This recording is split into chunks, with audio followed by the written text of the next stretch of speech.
فكره ان انت تاكل ايه وانت بتتمرن، او لو انا عايز اتمرن اكل ايه واكل ايه بعد التمرين. طب استخدم سبلمنتس ولا لا؟ طب وهل هي هتضرني ولا هتفيدني؟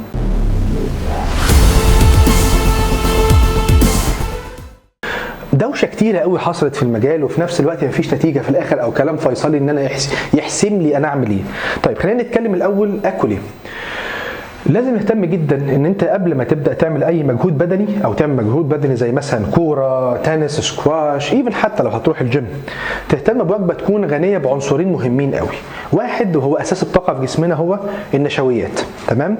يبقى لازم تكون الوجبه دي فيها حاجه زي الرز، حاجه زي البطاطس، حاجه زي البطاطا، حاجه زي ايفن حاجه سريعه شويه زي الدقيق بتاع مثلا المكرونه زي الباستا يعني، او مستخدم منتجات العيش. هل دول المفضلين بالنسبه لي؟ لا، انا افضل الحبوب زي ما قلت لك والمزروعات. يعني اقول لك زي ما قلت لك تاني، رز، بطاطس، بطاطا.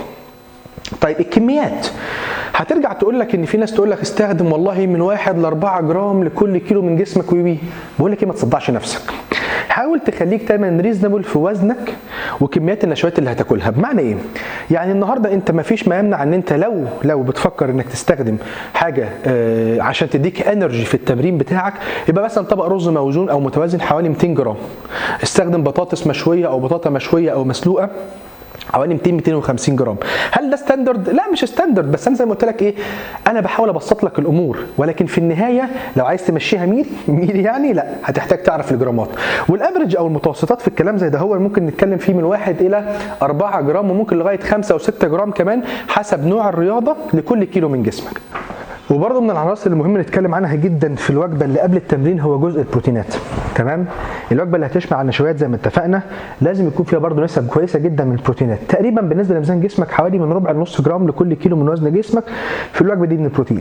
الوجبه دي بتكون حوالي قبل التمرين من 3 إلى 4 ساعات، بيكون فيها نسب ميه لازم تكون كويسه، لازم تكون شارب ومستوفي احتياجات جسمك من الميه، وبالتالي تبقى الوجبه كانت متكامله، انت خدت نشويات، خدت بروتينز، وشربت كويس. الوجبه دي ما بيكونش قيم فيها قوي نسب الدهون العاليه، لكن انت بتحتاج انك ما تاخرش قوي الاكل في هضمه عشان تقدر تستفيد منه، وبالتالي تقدر يفيدك انت كانرجي وكبيلدينج بلوكس اللي هي البروتينز وانت بتتمرن. اتمرنا الحمد لله، هنبدا نتكلم على بعد التمرين. احنا استنفذنا كميات كبيره من الجلوكوز، الجلايكوجين اللي متخزن في العضلات اللي كان ممكن في الليفر، وبالتالي لازم تبدا تعمل عمليه استيعاض او تعويض لهذا المخزون اللي بدا يفقد او يتاثر شويه، وبالتالي لازم تستخدم برضه نسب كويسه من النشويات.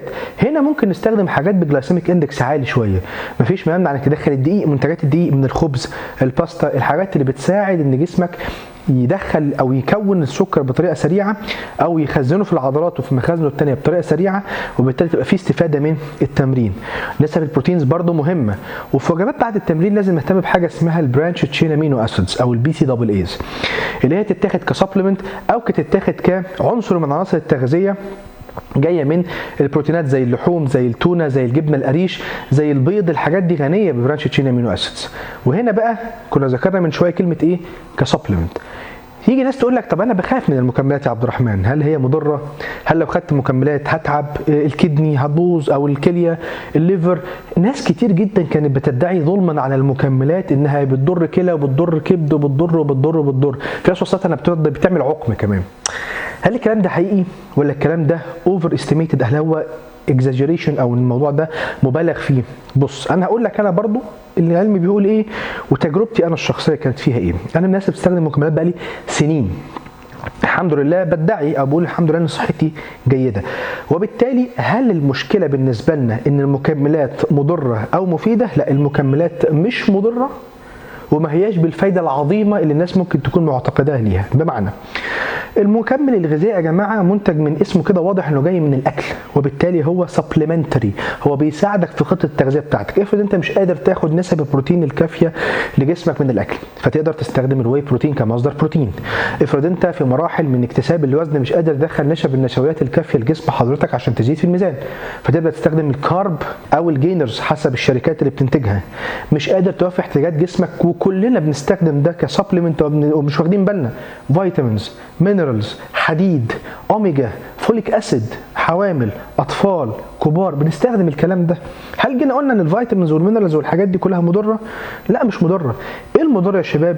الاستخدام السيء للمكمل، ان حضرتك تبقى قاعد ماسك المكمل ده عمال على بطال بتستخدمه من غير لا اشراف طبي ولا وعي منك ولا عارف احتياجاتك ومن غير مراقبه كمان لجسمك. في ناس بتستخدم الحاجات دي بلا اي رادع او بلا اي متابعات، هنا يجي المشكله. وبالتالي احنا مش ضد المكملات ولا احنا معاها بالاوفر استخدام ليها او باستخدامها المفرط، فلازم تفهم جسمك محتاج ايه من المكملات. وهنا بيجي دور الناس اللي معاك في التوعيه، الكباتن، الناس اللي بتفهم، الاطباء اللي تفيدك، محلات السبلمنتس اللي فيها سبل الاستشارات اللي تقدر تساعدك انت جسمك محتاج ايه او النوع اللي انت محتاجه. فالمنظومه كبيره وناس كده هتساعدك. تمام؟ فانت اعرف محتاج ايه، تحاليلك كويسه تبدا تستخدم السبلمنتس ولا لا، سنك قد ايه. ما ينصحش ان انت تبقى اقل من 17 سنه 18 سنه، يعني 16 سنه لو بتاخد حاجات هاديه زي ما قلت لك كفيتامينز ومينرالز احتياجات لجسمنا. انما كلنا يا جماعه ممكن نستخدمها ولكن في حدود المطلوب لجسمنا، احتياجاتنا، مع مراعاة التحاليل بتاعتنا والمتابعة الطبية. يبقى كده عرفنا احنا ممكن نستخدم المكملات في صورة ايه، ناكل ايه قبل التمرين، نهتم بايه بعد التمرين، واخر نقطة المية يا شباب. ما ينفعش حد يتكلم يا شباب عن الرياضة وهو مغفل او مهمل نسب المية في جسمه. قبل التمرين انت محتاج مية تمنع اصابات، تحسن البرفورمانس بتاعك، تمنع عنك الديهايدريشن الجفاف. بعد التمرين انت محتاج مية عشان تحسن معاك الريكفري، تمنع عنك الديهايدريشن زي ما قلت لك برضو قبل التمرين، وعشان تساعد جسمك جنرالي فيه اذا كان ويت لوس، اذا كان جنرال هيلث او وليها فوائد كتير جدا. تمام يا شباب؟ برضو عذرا لو كنت طولت عليكم، واشوفكم على خير. السلام عليكم.